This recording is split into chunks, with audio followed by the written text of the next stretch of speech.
Today I went to an engineering expo at UW-Madison for a school field trip. I was pretty excited about it the day before, but the trip to the university was pretty mundane. Fortunately, unlike previous field trips, no one's saying I want it that way. Two kids near me talked about some playlist in Snapchat. Anyways, we arrived at the university, and the first thing we did was wait for chaperones to show up. Then we walked down the sidewalk to a staircase, and near the staircase was my dad. I walked down along with a lot of other kids, and then I walked with my dad throughout the rest of the trip. Then I entered the building, and each thing was at an individual station. I'm gonna briefly talk about each station I saw. The first thing I saw was this guy with many sunglasses and his 3D printed stuff. I grabbed a notebook and a pen and used the stuff I wrote down on that notebook to make the script for his video. Next thing I saw were these two robots that put stuff on a conveyor belt. One robot put one thing on a conveyor belt, the other put the next thing on a conveyor, and then the other put the next thing on a conveyor. It's pretty interesting. I also saw this robot dog walk around dragging a dude around. Those robot dogs could also dance. There was a dude with some kind of scooping thing, and there were these 3 cylinders with some liquid inside, and there's a dude with some kind of scooping thing, and there were these 3 cylinders with some liquid inside that she pushed onto to make the scooping thing move. Next, the guy with balloons making balloon animals. I didn't stay to get any balloon animals. Next, there was this group that can make cells and make them to whatever they want them to do. Also, I saw a thing that said cell stress. I didn't even think cells could get stretched. They can't even be conscious. But apparently, there are a few things that can make a cell stress, such as starvation, too much salt, I think illness, and also UV light.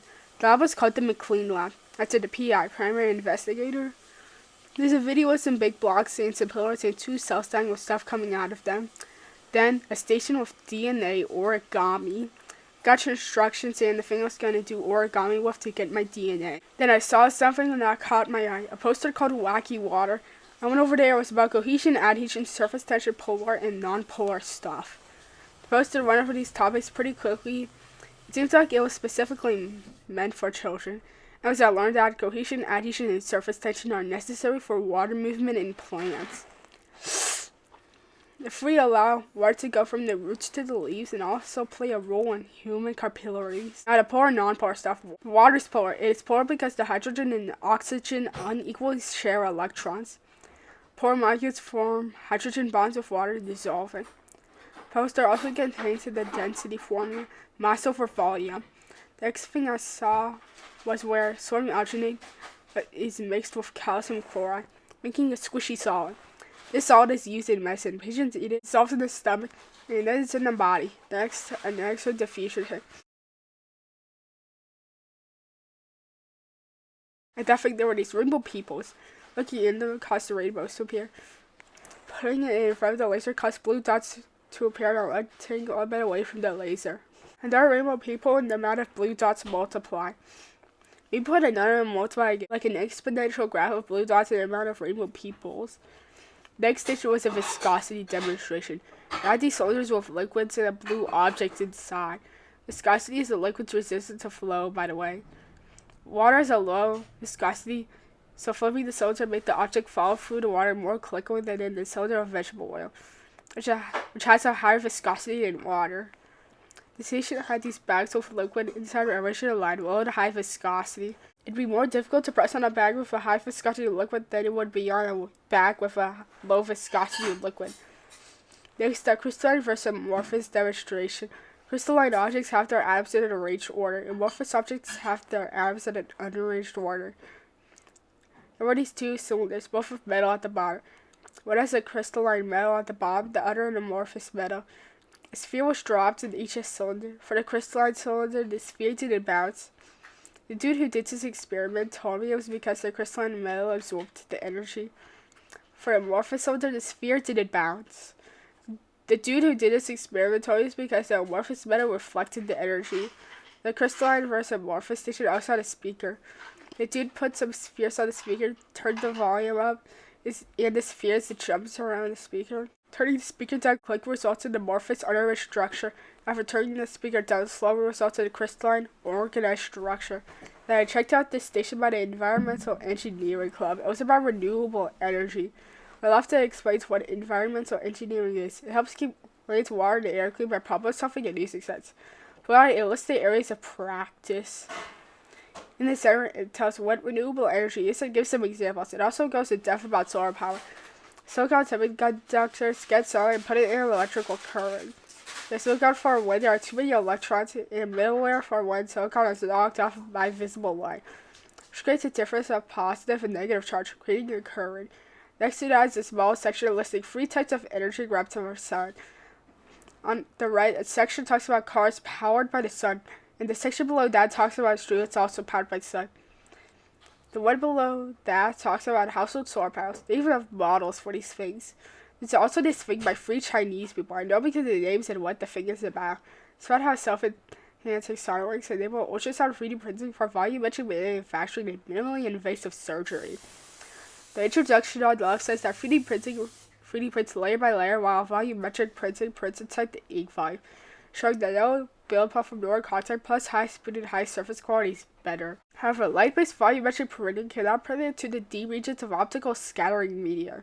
For some reason, the ultrasound being able to trigger cavitation for slow polymerization by reactive oxygen species is in the introduction.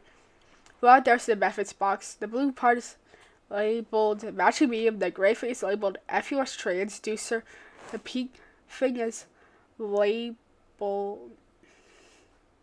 scattering media, the green thing is labeled ultrasonic wave, the transparent light gray box is labeled water, the yellow thing is labeled sonoing, the orange thing is labeled printout.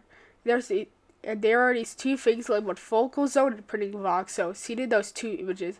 Then there is this box with 3 bullet points, probably the methods, deep penetration up to 0.67 inches and freedom units, the better units, or 17 millimeters.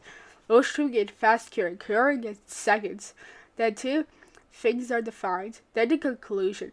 Rare acoustic printing techniques, no build platform needed. There's minimally invasive medicine and surgery because of the SAR stuff. Now, face the rest of these images. Now, definitions of these phrases.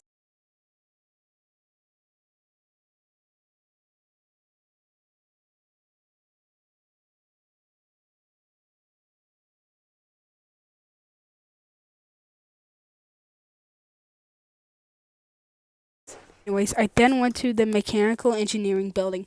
The first thing I saw was this thing with 2 wires, each with a pencil at the end. One wire was red and the other was green. There was also water. I shook the pencils in the water, and the water changed colors. One wire made the water blue and the other yellow. This color change was because of the pH level changing. The blue water is acidic, meanwhile the yellow water is alkaline. Water is usually at a 7 in the pH scale, which is neutral. The people with the thing changed the polarity, changing which wire makes the water acidic and which makes the water alkaline. The pencils were to not get electrocuted. The next station was a water filtration thing. It put the filter paper first, which filters out tiny particles, then the gravel, which filters out large particles, like sticks and stones, and then the sand, which filters out small particles, but not tiny ones. Apparently, I should put the filter water first, then the sand, then at the top the gravel. Then at 11 a.m. there's the show. The show is specifically meant for kids. You can tell by the name of the group who did the show. Tagged in the description because I had to in order to show it on YouTube.